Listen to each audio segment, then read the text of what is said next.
مرحبا بكم معايا فيديو جديد، وصفه جديده. اليوم غادي نشارك معكم واحد الصباغه باللون البني البنات اللي زوين، البني الغامق اللي رائع وكيخرج لنا في الشعر ديالنا وفيه واحد اللمعه. اليوم غادي نشارك معكم واحد السر اللي يهنينا من الشيب، ما يبقاش ينوض معانا نهائيا في وسط الشعر ديالنا، غادي يولي عندنا شعر مصبوغ بالبني وغادي يطولنا ويمنع لنا حتى التساقط بهذه الوصفه او هذه الصباغه اللي اليوم شاركت معكم.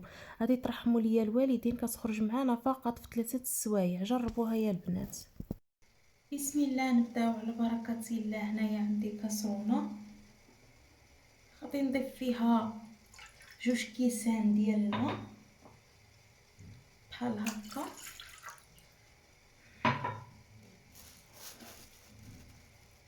وعندي هنايا القهوه اللي زوينه وكتصبغ لنا الشعر باللون البني الشوكولاتي الرائع.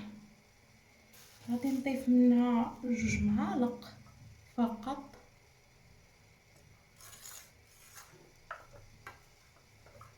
بحال هكا، نخلطوهم مزيان.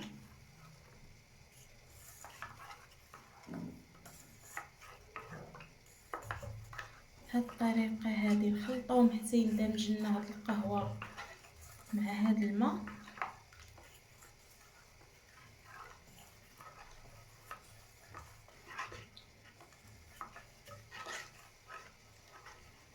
بهذه الطريقه هذه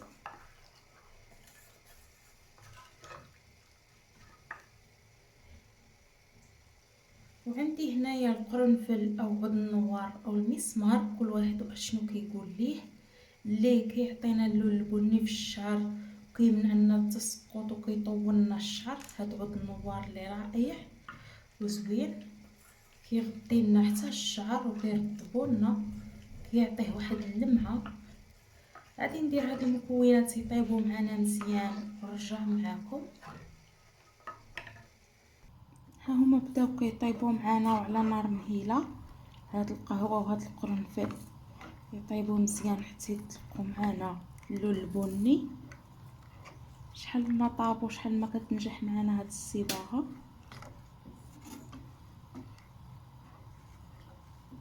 بحال هكا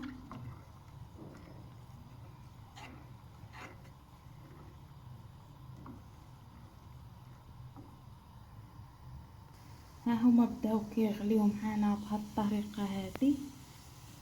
شوفوا وحنا كنخلطوا، هما كيطيبوا مدة 5 دقائق حتى 10 دقائق على نار مهيله حتى يندمجوا لنا هاد المكونات ويطلقوا لنا مزيان.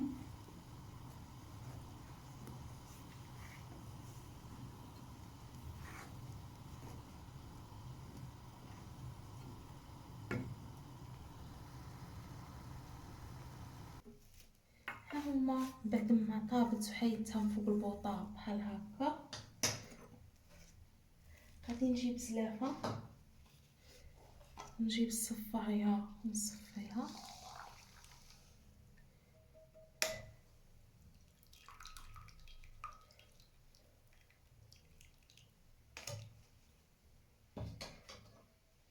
وغادي نولي نضيف هنايا في هذه الكاسرونه هاد القهوه اللي طيبت معاكم.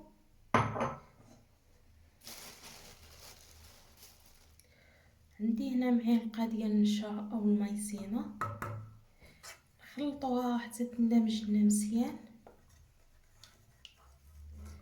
ما تبقاش عطيه لنا دوك الحبيبات.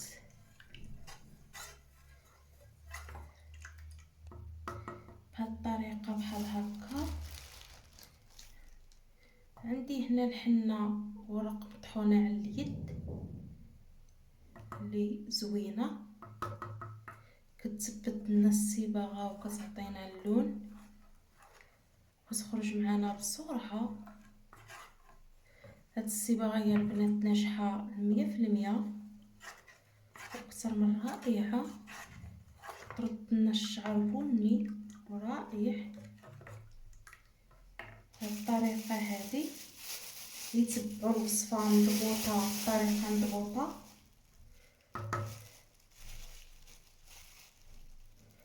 وعندي هنا معلقه ديال الكاكاو المر، ضفت منه معلقه،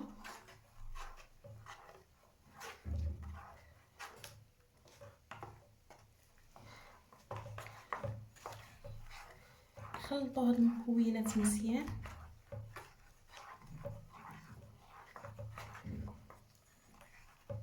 حتى يندمجوا لنا.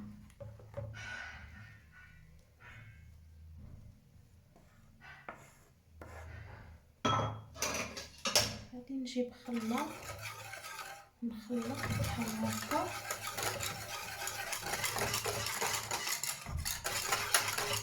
هو اللي كيخلط لنا هاد المكونات قبل الطراق.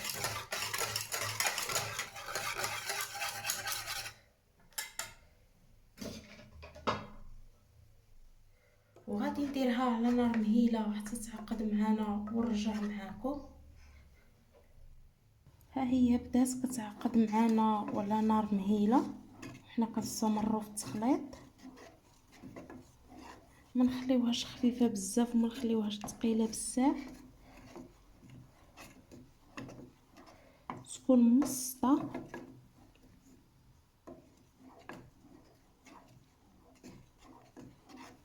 كتخرج معنا هاد السباخه بسرعه، فقط في 3 سوايع تضيفوها على شعر نقي. كتخرج معنا اللون البني الرائع. حتى الا عندنا الشعر الابيض في وسط الراس ديالنا ما كيبقاش نهائيا، كل الشعر كيتصبغ بلون واحد اللي هو اللون البني. كتولي فيه واحد اللمعه اللي رائعه بهاد الصباغه. ها هي عقدات معنا بحال هكا، شوفوا كيفاش رجعت.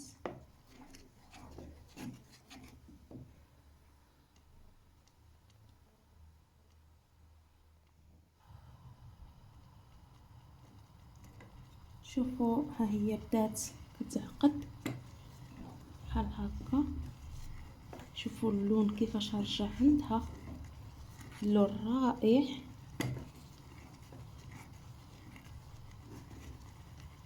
واحد اللويه اللي شوكولاتي.